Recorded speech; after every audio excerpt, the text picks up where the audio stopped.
जिनके माध्यम से संसारी प्राणी अपनी रक्षा करने के लिए उद्यमशील होता है।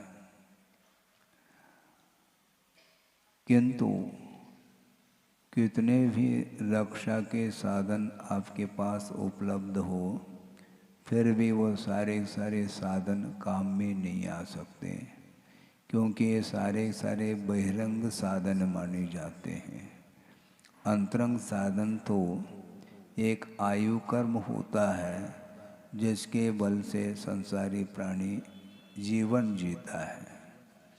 इसलिए सुरक्षा के साधन बहुत सारे हो सकते हैं और ऐसे स्थान भी मिल सकते हैं जहाँ पर कोई सुरक्षा का कोई प्रावधान नहीं है।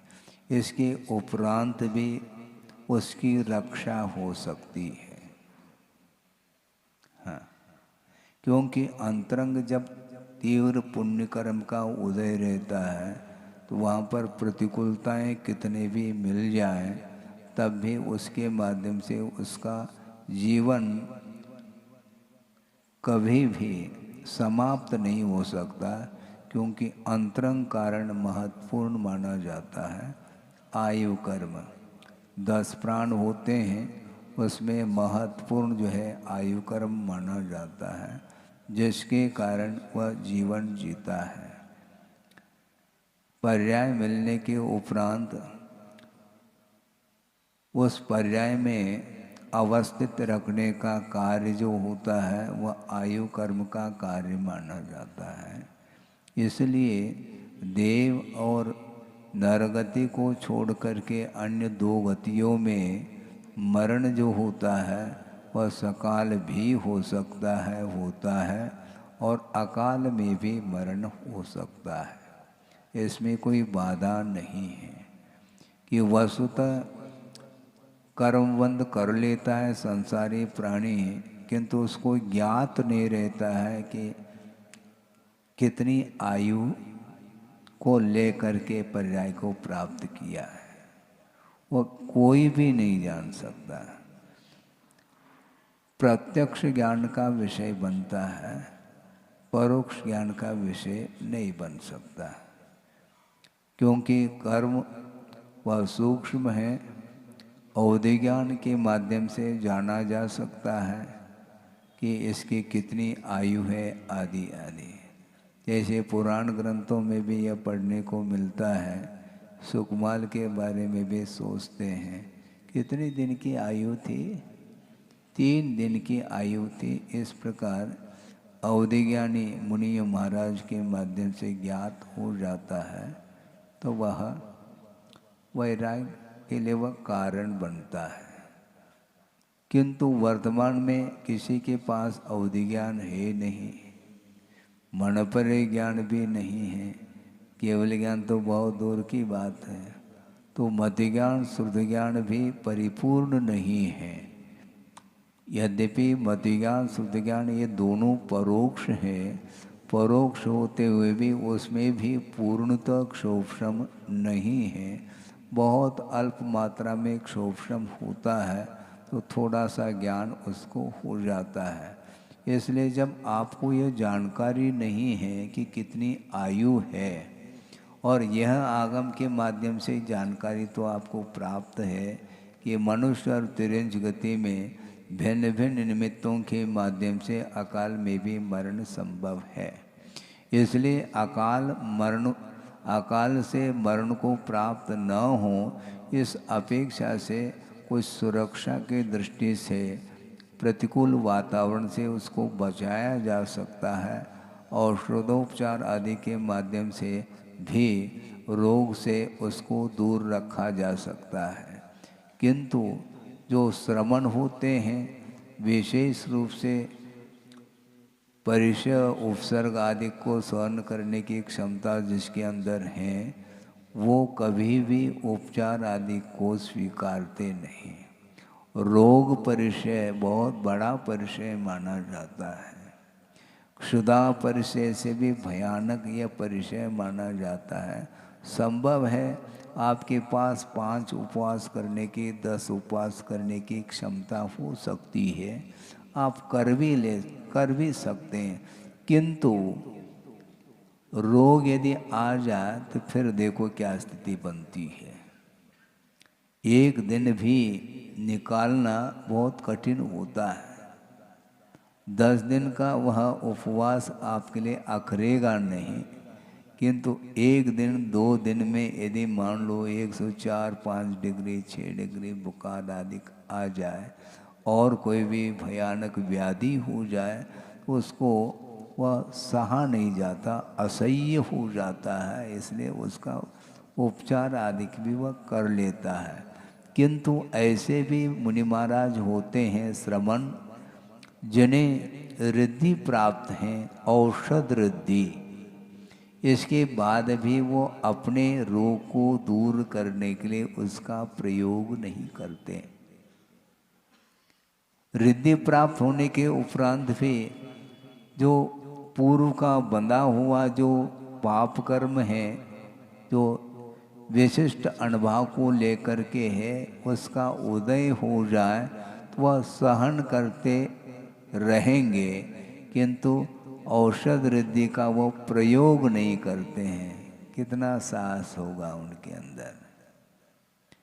वेदना, असह्य वेदना हो रही है और वेदना के साथ भी वह धर्म ध्यान कर रहे हैं। वेदना याश्च एक आर ध्यान का भेद आता है, किंतु वेदना के सद्भाव में भी उसको समता भाव के साथ सहन करते हुए धर्म ध्यान वो कर रहे हैं। हम और आप कहते हैं कि महाराज हम धर्म ध्यान कैसे करें? ऐसी कौन सी प्रतिकूलता आपके जीवन में आई है जो धर्म ध्यान नहीं कर पा रहे हैं आप? भयानक उपसर्ग आदि हो जाए तब भी धर्म ध्यान क्या, शुक्ल ध्यान हो रहा है उन्हें, और आप लोगों को 4 दीवारों के बीच में बैठ कर के कौन सा परिचय हो रहा है, कौन सा उपसर्ग हो रहा है, जो आप अपने आप को अक्षम पा रहे हैं धर्म ध्यान करने के लिए। सुख सुविधा के साथ धर्म ध्यान नहीं होता। विपरीत वातावरण में भी अपने आप के परिणामों को जो संभाला जाता है उसको धर्म ध्यान बोलते हैं। महाराज हम अच्छे अनुकूल वातावरण में ज़्यादा धर्म ध्यान हो जाएगा ना, ज़्यादा और कम से कोई प्रयोजन नहीं, धर्म ध्यान होना चाहिए। और धर्म ध्यान का अर्थ ही है वहाँ पर आर ध्यान और रौद्र ध्यान से वो ऊपर उठा हुआ होता है। आर्त रौद्र परित्याग तत् ही सामायिकम मतम, ऐसा कहा। फिर भी सहनन, दीर्घ सहनन आदि नहीं होने के कारण थोड़े बहुत वो अनुकूल वातावरण को चाह सकता है, उसकी इच्छा हो सकती है, लेकिन एन केन प्रकार से उसका वह प्रतिकार नहीं करेगा। रोग का प्रतिकार वर्तमान में इसलिए होता है क्योंकि दीर्घ सहनन नहीं है, किंतु आगम से हट करके येन केन प्रकार से उसका प्रतिकार करने का भाव वह नहीं करता है और नहीं करना चाहिए। परिश विजय प्राप्त करने का पुरुषार्थ निरंतर होना चाहिए। ये बात अलग है कि यथाशक्ति करें, कोई बाधा नहीं, लेकिन छोटे छोटे प्रतिकूलता में भी वह उसका प्रतिकार का यदि भाव करेगा तो कभी भी वह धर्म ध्यान नहीं कर पाएगा। हाँ, कर ही नहीं पाएगा, क्योंकि समता भाव उसके अंदर नहीं आ पाएगा। थोड़े से जुकाम हुआ नहीं, उसके पहले ही उकाली तैयार रहती है, तो अब क्या सहन करोगे तुम? है? थोड़ी गर्मी पड़ी नहीं, उसका प्रबंध गृहस्थ के लिए बहुत कठिन है, इसलिए कहा है क्योंकि वो हमेशा सुख सुविधा के साथ रहना चाहता है और साथ में धर्म ध्यान भी करना चाहता है। समस्या है दोनों एक साथ कैसे संभव है।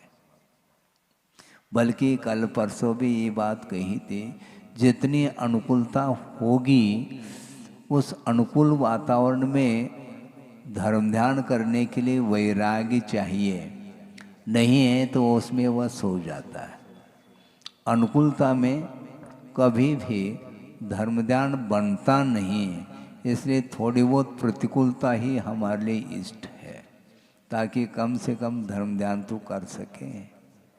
नहीं होता है वो, तो इसलिए ये कहा जा रहा है कि रक्षा करने के बहुत सारे साधन हो सकते हैं, किंतु यदि आयु कर्म यदि बलवान है और वह क्षय को प्राप्त हो रहा है तो आप नहीं बचा पाएंगे किसी को, ये कल कहा गया था। मान लो आपने प्रबंध कर लिया अस्त्र शस्त्र आदि, अब कौन मुझे मार सकता है? भैया तुम्हें कौन मारने के लिए आ रहा है? कोई नहीं आ रहा है, आप निश्चिंत रहो।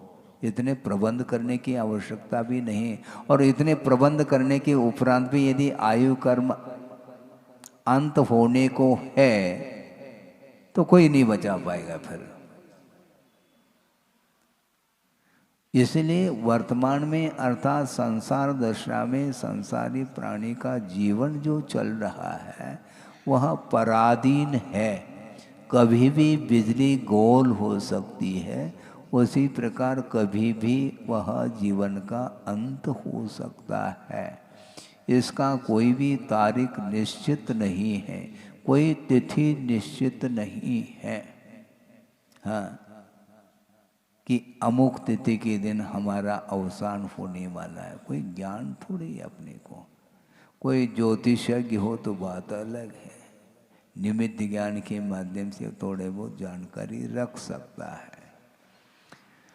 लेकिन जानकारी रखते हुए भी अंतरंग जो कर्म है वह किसी के अंडर में नहीं है, क्योंकि वो प्रकृति मानी जाती है। प्रकृति को वश में नहीं रखा जा सकता, उसका प्रभाव तो पड़ेगा।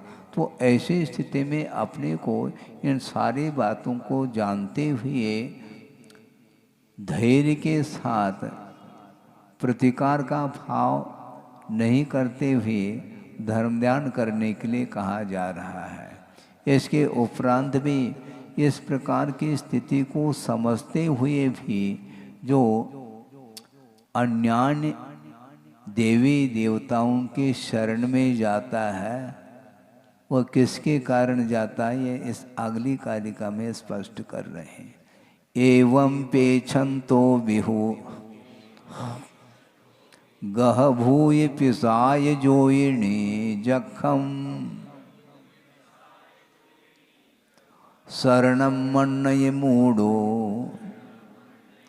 सुगाढ़ विच्छत भावादो। एवं पेछंतो विहु, अर्थात पूर्व कारिका में जो विषय आया था कि अति बलिष्ठ व्यक्ति भी हो और शूरवीर भी हो, फिर भी वह मरण से रहित नहीं हो सकता, ऐसा कहा था। रक्षा, जिसकी रक्षा की जा रही है अनेक प्रकार के साधनों के माध्यम से, फिर भी वह मरण से ऊपर नहीं उठ सकता, उसका अवसान होना अनिवार्य है। इस प्रकार जानता हुआ भी फिर भी किसका आलम्बन ले रहा है? ग्रह, नवग्रह है, ये हमें बचा देंगे। कौन कौन से ग्रह है? आदित्य अर्थात सूर्य है, सोम अर्थात चंद्रमा है, मंगल है, बुध है, बृहस्पति है, शुक्र है, शनि है, राहु है और केतु है। ये सारे सारे ये ग्रह माने जाते हैं। इनके माध्यम से अपनी रक्षा करना चाहता है। इनके माध्यम से आप अपनी रक्षा करना चाहो तो उनका अवसान होगा क्या नहीं? फिर नवग्रह में रहने वाले, विमानों में रहने वाले जो देव हैं, भवनत्रिक संबंधी ज्योतिष देव, वे कभी उनका मरण होगा क्या? नहीं। जब उनका स्वयं का मरण निश्चित है तो वो तुम्हारी रक्षा कर सकेंगे क्या? इसके बाद भी देवादि देव को छोड़ करके इनके पीछे भागता फिरता है। भारी समस्या है। हाँ, देवास चतुर्निकाय, 4 प्रकार के देव तो हैं, उनका अस्तित्व है, हम उनको मानते भी हैं। मानते का अर्थ क्या है? उनकी आराधना नहीं करते हैं, उनका अस्तित्व है। और वे सारे सारे चतुर्निकाय देव असंयमी है, और असंयमी के सहारे से हमारा जीवन टिकेगा क्या? पंच परमेष्टि का सहारा लेना नहीं चाहता, क्योंकि पंच परमेष्टि हमें थोड़ी बचाते हैं और ग्रह इत्यादि बचा सकते हैं। ये चालू हो गया ये है?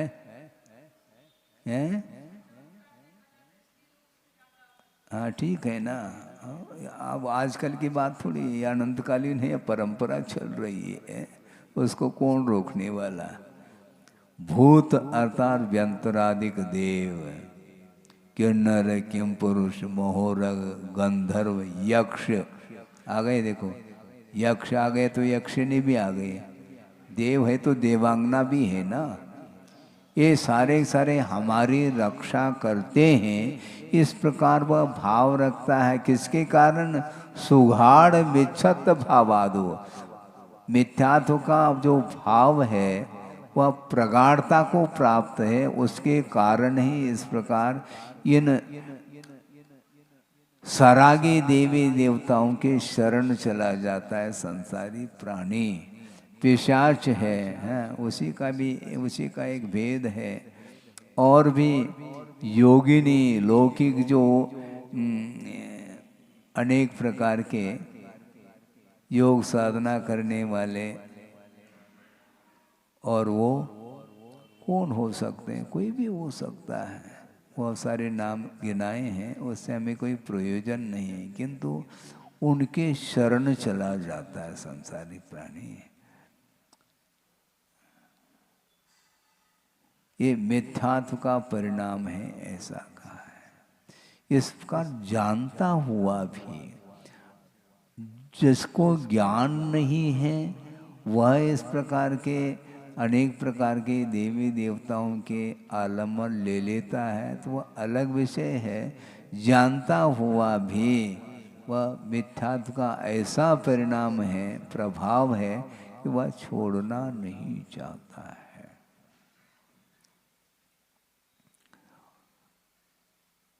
भगवान की आराधना करने से जीवन नहीं टिकेगा मतलब, और अन्य देवी देवताओं के उपासना करने से जीवन की रक्षा होती है। इस प्रकार की विपरीत मान्यता उसके अंदर आई है। दूसरी बात ये है, डॉक्टर वैद्य आदि हैं, वो औषध आदि के माध्यम से आपके रोग को ठीक कर सकते हैं, इसमें बाधा नहीं है। आयु कर्म यदि है तो वह अकाल मरण से उसको बचाया जा सकता है। लेकिन बचाने का अर्थ ये थोड़ी कि वो गुरु हो गए हैं। वो गुरु हो गए क्या? गुरु नहीं हुए वो, क्योंकि आप दान देते हैं, औषध दान कर रहे हैं, तो बस अब आपकी आराधना करनी पड़ेगी अपन को। ऐसा संभव नहीं है। आपका कर्तव्य है, आप करें तो ठीक, नहीं करें तो वो कभी भी याचना नहीं करते हैं। याचना के साथ श्रवण की क्रिया नहीं हो सकती कोई भी। याचना यदि करते हैं तो गुरु के चरणों में जाकर के रत्नत्रय की याचना अर्थात प्रार्थना करते हैं, निवेदन करते हैं कि भगवान आप हमें रत्नत्रय प्रदान करके हमें अनुग्रहित करें। इस प्रकार भाव गुरु के चरणों में, प्रभु के चरणों में किया जा सकता है। किंतु इस पार्थिव शरीर की सेवा शुश्रूषा आदि के अपेक्षा से किसी ने सहयोग दिया है तो वैयावृत्ति उसने की है, तो वैयावृत्ति के माध्यम से उसको लाभ नहीं मिल रहा है क्या? और क्या चाहते हो? हा? बल्कि पात्र का महत्व है दाता की अपेक्षा। हाँ महाराज, पात्र का हाथ तो नीचे है, दाता का ऊपर है, ऐसा कहा था गुरुदेव के सामने। तो गुरुदेव ने कहा कि हाथ किसका कप रहा है? दाता का कप रहा है क्या पात्र का? है? दाता का हाथ कप रहा है, कहीं ऐसा न हो कि कहीं अंतराय न हो जाए, हमारे द्वारा कोई गलती न हो जाए, इस प्रकार उसके अंदर भय बना हुआ है। तो ऊपर और नीचे से कोई प्रयोजन नहीं। वस्तुतः जो दाता है वह पात्र के लिए दान दे करके वह पुण्य साथ से पुण्य का अर्जन कर रहा है। तो साथ से पुण्य के अर्जन में कौन सहयोग दे रहे हैं? पात्र ही सहयोग दे रहा है। पात्र के लिए विधिवत तुम दान करोगे तो तुम्हारे लिए उसका फल मिलेगा। हाँ, और विधिवत देना चाहिए। सब्जी मंडी नहीं आर के समय पे चौके में, वो चौका कहाँ रहेगा फिर? चौका का अर्थ शुद्ध होता है, कौन आ रहा है कौन जा रहा है।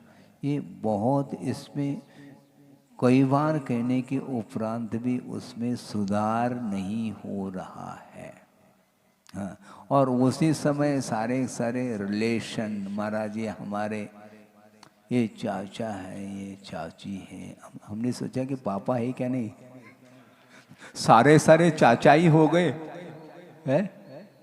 उसे जब ये सारे सारे आपके संबंधी लोग हैं तो पड़गान में तो वो दिखे नहीं हैं? बाद में क्यों आ रहे हैं वो चौके में? विधिवत पड़गान आदि करने के लिए खड़े होना चाहिए। उस समय वो कोई रिलेशन नहीं, बाद में आते वो संबंधी लोग। ऐसा नहीं होता। बाय चांस कभी कभार कोई अलग वस्तु, किंतु विधिवत नवधा भक्ति पूर्वक ही आहार देना चाहिए।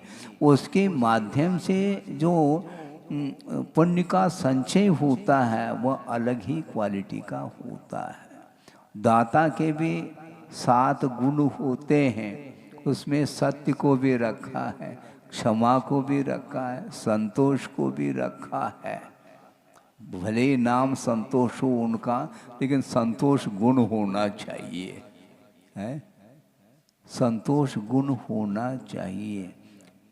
1 ग्रास दे दिया मान लो और किसी ने 4 दे दिया, बस शुरू हो गया यहीं पर संघर्ष। उन्होंने 4 ग्रास दे दिया और हमने 1 ही ग्रास दे दिया। अरे भाई संतोष तो धारण करो। कैसे धारण करें? शांति पकड़ो ऐसा कहते हैं तो वो उत्तर क्या देता है? हमने तो, हमारे लिए तो दोनों हाथों में थाली दे दी, पकड़ ली थाली को, और संतोष के हाथ से हम पकड़े। 2 ही तो हाथ हैं हमारे पास और दोनों हाथों से हम थाली पकड़ रखा है हमने, और आप कह रहे हैं संतोष शांति पकड़ो। कहाँ से पकड़ूं मैं? होता है ऐसा, क्या कर सकते हैं? आकुलता होती है, नहीं होना चाहिए। कहने का तात्पर्य ये है कि वस्तुतः दान देने वाला जो दाता है वह पात्र के लिए दान दिया जा रहा है, इसलिए पात्र का बहुमान, उसका आदर इत्यादि होना चाहिए, क्योंकि पात्र के अंदर याचना का भाव नहीं है। विधिवत आगम के अनुरूप यदि मान लो आहार मिलता है तो वह ले करके आता है, वरना किसी एक के प्रकार से आर को वह संपन्न नहीं कर सकता। हाँ, ये स्नान समिति है? और मौन धारण करके वह आहार लेता है, बोलना ही नहीं वहाँ पर, बिना बोले, संकेत भी नहीं, हूँ हाँ संकेत करोगे तो सीधा बोलो ना, क्या बात हो गई, कम से कम समझ तो ले। वो मौन की भाषा तो आप जान नहीं पाएंगे, इसलिए जिसको मौन है वह कोई भी संकेत ना करें और लेकर के आ जाए, जो मिलता है जैसा मिलता है विधिमत प्रासुक वह देता है, तो उसमें कोई बाधा नहीं है। तो इसलिए पात्र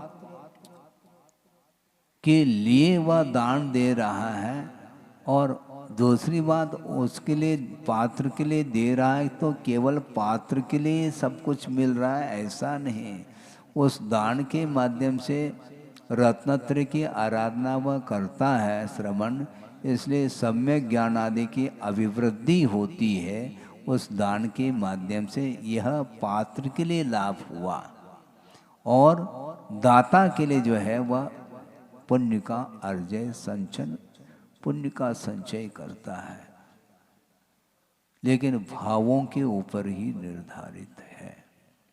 भाव महत्वपूर्ण है, द्रव्य तो प्रासुक है, किंतु भावों में भी प्रासुकता आनी चाहिए। भावों में प्रासुकता कैसे आएगी महाराज?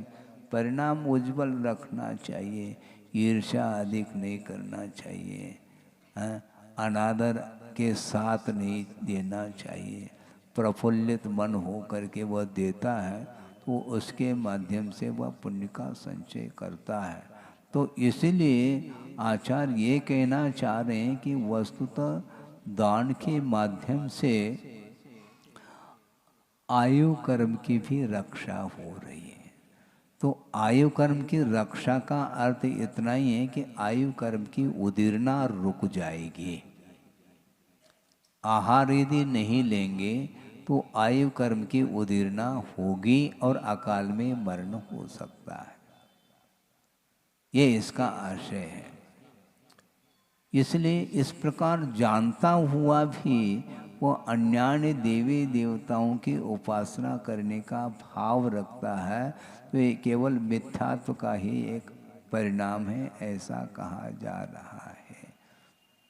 सम्यक दर्शन मलिन होता है, भय के वशभूत होकर के, स्नेह के वशभूत होकर के, आशा के वशभूत होकर के, लोभ के वशभूत होकर के वो कुगुरु कुदेव कुशास्त्र इनकी वह आराधना करता है, इनके प्रति विनय भाव रखता है आदि आदि, तो नहीं रखना चाहिए सम्यक दृष्टि के लिए, ऐसा कहा है। नमोकार मंत्र का प्रभाव समाप्त हो गया क्या? उनकी आराधना करने के लिए आप जा रहे हैं, तो क्या सच्चे देवगुरु शास्त्र का प्रभाव कम हो गया क्या? पंच नमस्कार अंत समय में भी वही काम में आने वाला है, इसलिए पंच परमेष्टि के प्रति श्रद्धा का भाव होना चाहिए, बल्कि उसमें और दिनों दिन उसमें उस श्रद्धा में प्रगाढ़ता आनी चाहिए। वो नहीं हो पाता और बहुत जल्दी वह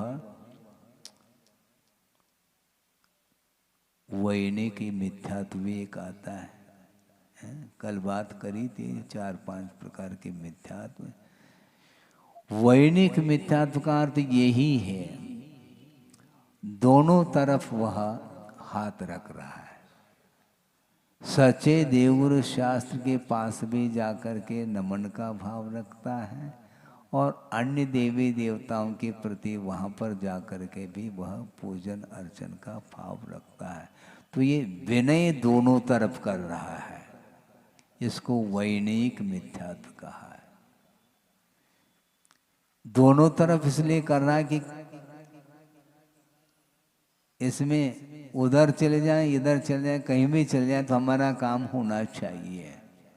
हाँ, इस प्रयोजन को लेकर के वह दोनों तरफ वह भाव रख रहा है, ये नहीं होना चाहिए। जो जितना लौकिक होगा तो निश्चित रूप से इस प्रकार के उसके अंदर परिणाम आएंगे। लौकिक विनय अलग है, किंतु पारलौकिक जो विनय है वो अलग है। वो आपके जो पंच परमिष्टि हैं उनके पास आकर के उनकी वह आराधना कर सकता है, किंतु आपको उधर नहीं जाना चाहिए। है? होता है कि नहीं भाव? होता है महाराज। और मित्रता के कारण जाकर के वो हमारे पास आ रहा है तो हमें उनके पास जाने में क्या दिक्कत है? दिक्कत तो है। केवल मित्रता का निर्वाह नहीं करना है, किंतु मोक्ष मार्ग में जो सहयोग प्रदान करने वाले देव शास्त्र गुरु हैं उनकी आराधना करो, उनके प्रति श्रद्धा को मजबूत बनाओगे तो कभी भी आपको संकट नहीं आएगा। फिर भी यदि संकट आता है तो अतीत का किया हुआ ही एकमात्र कर्म का उदय आ रहा है, ऐसा मान कर के ही चलना चाहिए। नहीं है तो कभी भी वो हमारे लिए सहयोग दे नहीं सकते हैं। तात्कालिक उनके माध्यम से थोड़े बहुत सहयोग आपको मिल सकता है, किंतु मोक्ष मार्ग में उनका कोई भी सहयोग नहीं है, ऐसा कहा है। तो इसलिए स्नेह के कारण संसारी प्राणी कदम कदम पर वह विपरीत पथ पर चलने का भाव रखता है। ये स्नेह बहुत ठीक नहीं है। और लौकिक क्षेत्र में स्नेह को अच्छा मानते हैं आप। स्नेह को, इनका बहुत हमारे प्रति स्नेह रहा है। अच्छा, स्नेह का अर्थ क्या होता है? स्निग्धता, इसी का नाम है, चिकनाहट। स्नेह का अर्थ और कुछ नहीं है। एक सूत्र आता है तत्वार्थ सूत्र में, जो परमाणु हैं वे स्कंद के रूप में परिणत हो जाती हैं। तो उसके लिए कारण क्या है? स्निग्ध रूक्षत्वाद बंध, एक सूत्र आता है। स्निग्धत्व और रूक्षत्व गुण के माध्यम से उनका परस्पर में संबंध हो जाता है। वो सारे सारे परमाणु संगठित हो जाते हैं तो स्कंद का निर्माण होता है। और मान लो विघटित हो जाए तो पुनः वापिस वो स्कंद जो था वह बिखर जाता है। तो बिखराव और संगठन, ये दोनों स्निग्धता पर रूक्षत्व, इन गुणों के माध्यम से ही बंद होता है। उसी प्रकार परस्पर में जो लगाव आ रहा है वह स्नेह के कारण आता है। स्नेह रखने वाला व्यक्ति कदम कदम पर वह पराधीन होता चला जाता है। स्नेह रखने से ये प्रमाद है। ये प्रमाद को आपको समझना है। प्रमाद केवल एक प्रचलन में है कि निद्रा जो आती है उसी को प्रमाद के रूप में लेते हैं। आलस आ रहा है, किंतु आचार्य कहते हैं कि 15 भेद है, ये ध्यान रखो।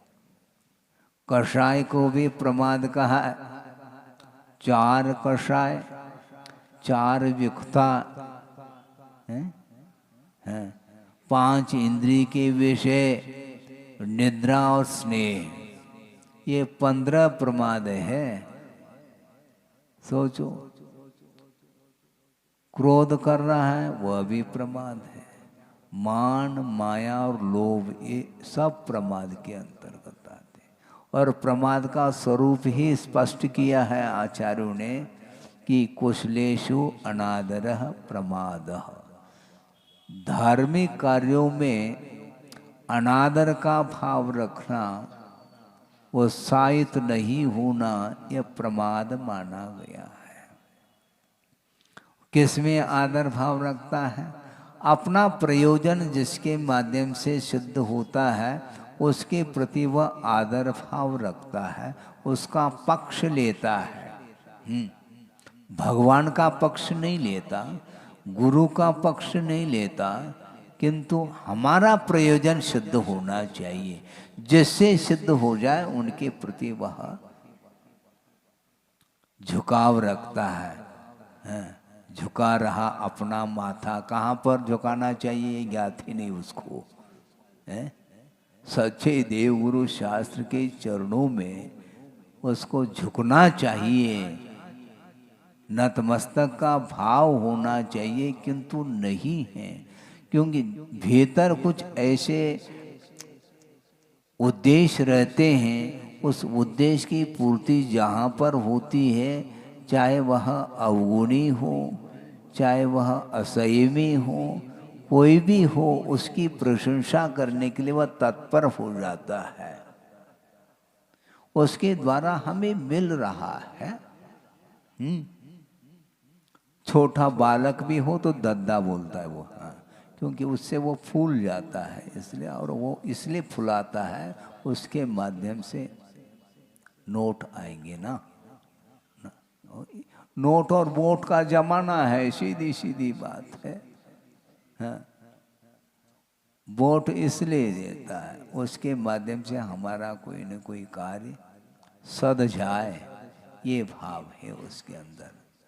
इसलिए वस्तुतः ये लोभ नहीं रखना चाहिए, क्योंकि इसके माध्यम से सम्यक दर्शन यदि उत्पन्न हुआ है पहले, वह मलिन होता चला जाएगा, और मलिन होता होता वह सम्यक दर्शन समाप्त हो सकता है। तो जिन साधनों के माध्यम से सम्यक की उत्पत्ति हुई है, उन साधनों के माध्यम से कभी भी सम्यक दर्शन का विनाश नहीं होगा, किंतु ठीक अनायतनों की ओर यदि झुकाव होता है तो उसके माध्यम से सम्यक दर्शन समाप्त होगा। इसलिए रागी, द्वेषी, मोही ऐसे देवी देवताओं की उपासना अधिक नहीं करना, और उसके माध्यम से अपनी रक्षा का भाव नहीं रखना चाहिए कि 4 दिन की भी यदि जिंदगी है तो हमें कोई बाधा नहीं, हमें तो बस शरण लेने योग्य पंच परमेष्टि है, यही हमारे लिए कहाँ तक पहुँचाएंगे, निर्वाण तक हमें पहुँचाने वाले हैं। हमें निर्वाण को प्राप्त करना है। निर्वाण के बिना जीवन का निर्माण नहीं हो सकता है। जीवन का निर्वाह नहीं करना है, जीवन को निर्माण करना है। जो पतित जीवन है उसको पावन बनाने के लिए जो पावन बन चुके हैं उनका आलम्बन हमें लेना है। उसके बिना हमारी रक्षा कोई भी नहीं कर सकता। इस प्रकार गाढ़ श्रद्धान होना चाहिए। कदम कदम पर वह श्रद्धान वह डगमगा जाता है। चल मल अगाड़ आदि जो दोष लगते हैं वह इसी के कारण बहुत जल्दी वह शिथिल हो जाता है। श्रद्धान में स्थिरता नहीं रहती है। इन्हीं आशा इत्यादि के कारण ही वह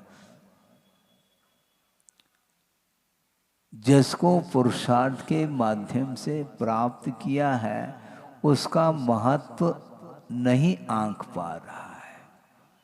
शायद प्रवचन सार या समय सार आदि में प्रसंग आता है कि एक व्यक्ति है, कृषक है मान लो, वो कृषक क्या कर रहा है, फसल की रक्षा करने के लिए बाड़ी की आवश्यकता है ना। और वह चंदन की बाड़ी, या कपूर की बाड़ी, और फसल कौन सा है? प्याज। अब सोचो, विचार करो, ये उपयुक्त है क्या? प्याज की फसल है, उसकी रक्षा करने के लिए चंदन की बाड़ी लगाओ, तो क्या ये बुद्धिमत्ता है क्या? और वह एक व्यक्ति वह है जो रत्न है, बहुमूल्य रत्न, उसको वह भस्म बना रहा है, उसको जला करके। किमर्थम? किस लिए? बर्तन मांजने के लिए। बर्तन मांजने के लिए राख की आवश्यकता है, इसलिए वह रत्न राशि को भस्म कर रहा है और उससे बर्तन को मांजना है। यह भी अज्ञान माना जाता है, यह भी अज्ञान माना जाता है। और मान लो धागे की आवश्यकता पड़ गई तो वह क्या हार को तोड़ रहा है, क्योंकि धागा चाहिए हमें गुदड़ी सीलने के लिए। गुदड़ी जानते हैं, आज तो मिलेंगे नहीं गुदड़ी है।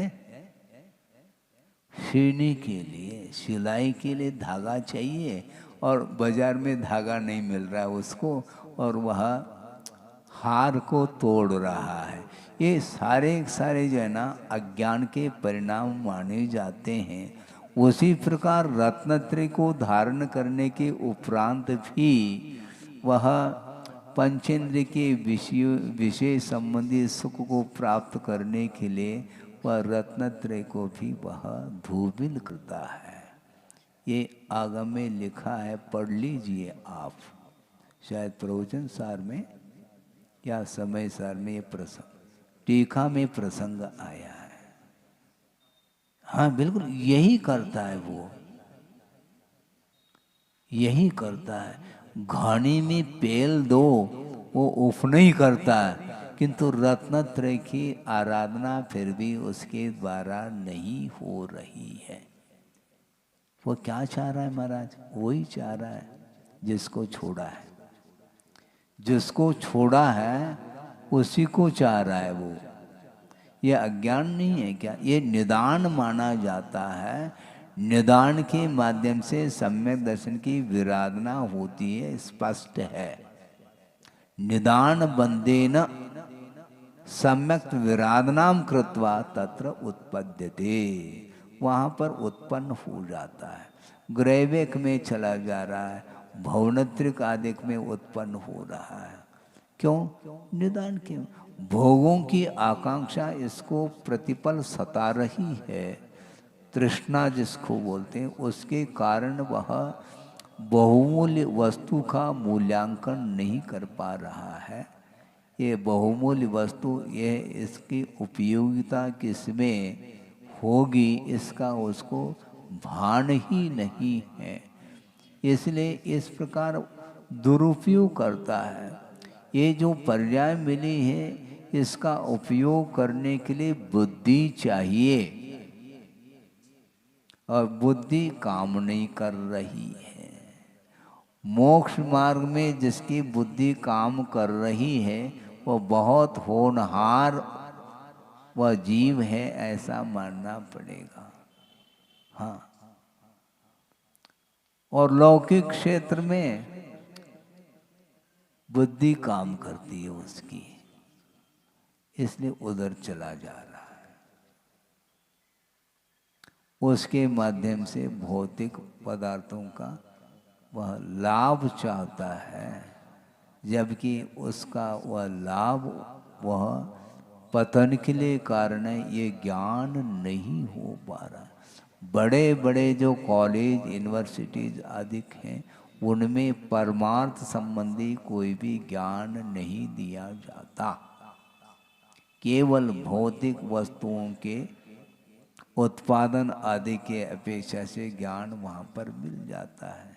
इंजीनियरिंग कोर्स करता है, डॉक्टर लाइन में भी जा रहा है, और भी बहुत सारे फील्ड हो सकते हैं, तत्संबंधी वह ज्ञान प्राप्त कर रहा है और वह ज्ञान वह सांसारिक क्षेत्र में काम में आ रहा है, किंतु मोक्ष मार्ग के क्षेत्र में उसकी कोई भी उपयोगिता सिद्ध नहीं होती है।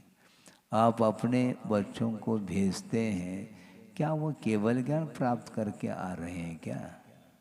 2-4 डिग्री लेकर के आ गए, बस इतना ही है।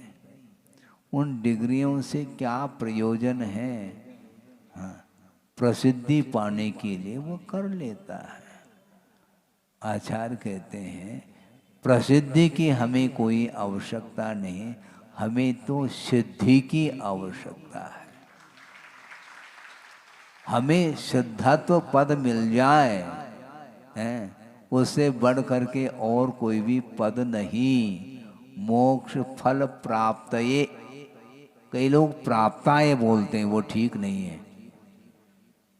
मोक्ष फल प्राप्ताय नहीं, प्राप्त, ये प्राप्ति शब्द है और उसमें प्राप्त ये ऐसा बनता है जैसे तद्गुण लब्धये, लब्धाय नहीं लब्धये, इन्हीं गुणों की उपलब्धि के लिए। उसी प्रकार मोक्ष फल की प्राप्ति के लिए मैं फल चढ़ा रहा हूँ।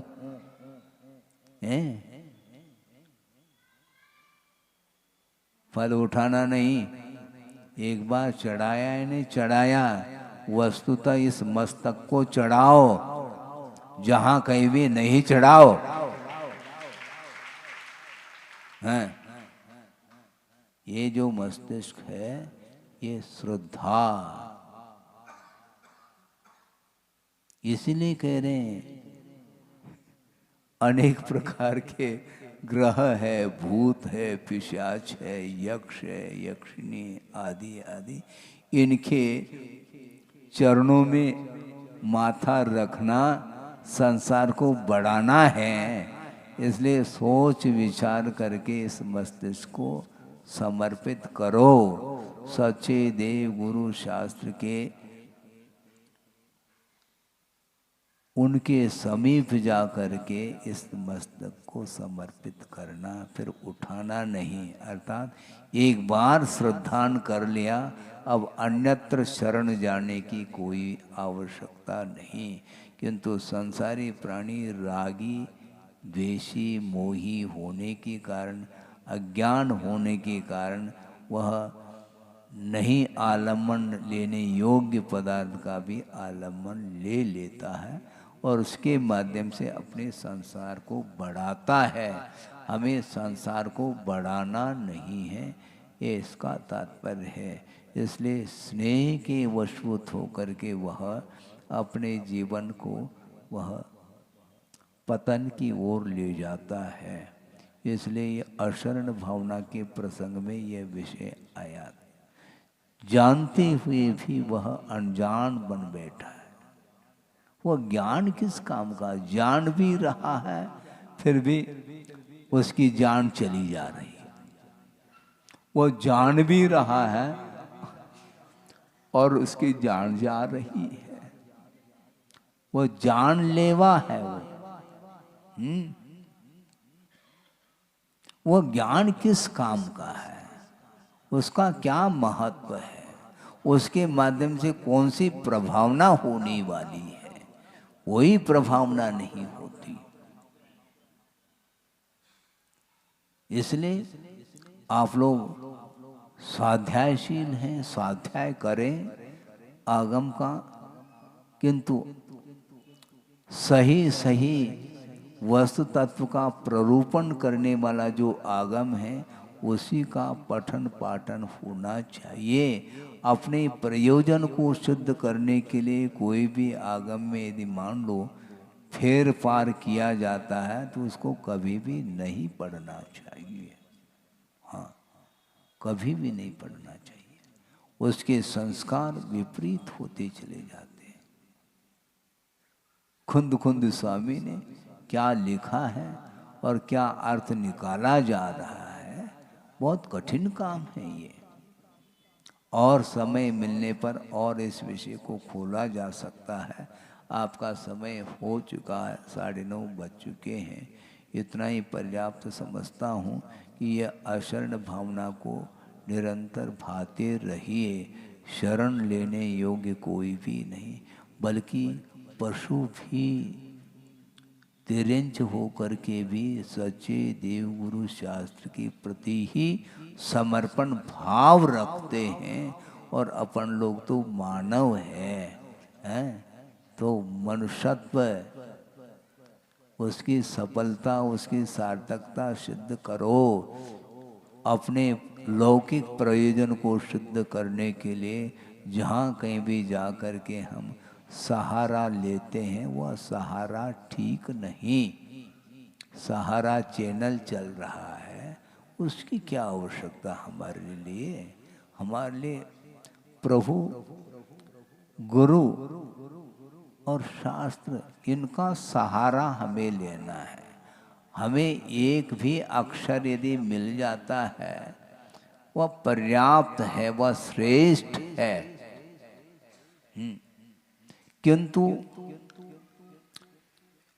पंचेंद्रियों का पोषण करने वाला जो शास्त्र है, उसका हमें आलम्बन नहीं लेना है, भूल करके भी। लेकिन ये हो रहा है, होता है, होने में आश्चर्य नहीं, नहीं होने में आश्चर्य है।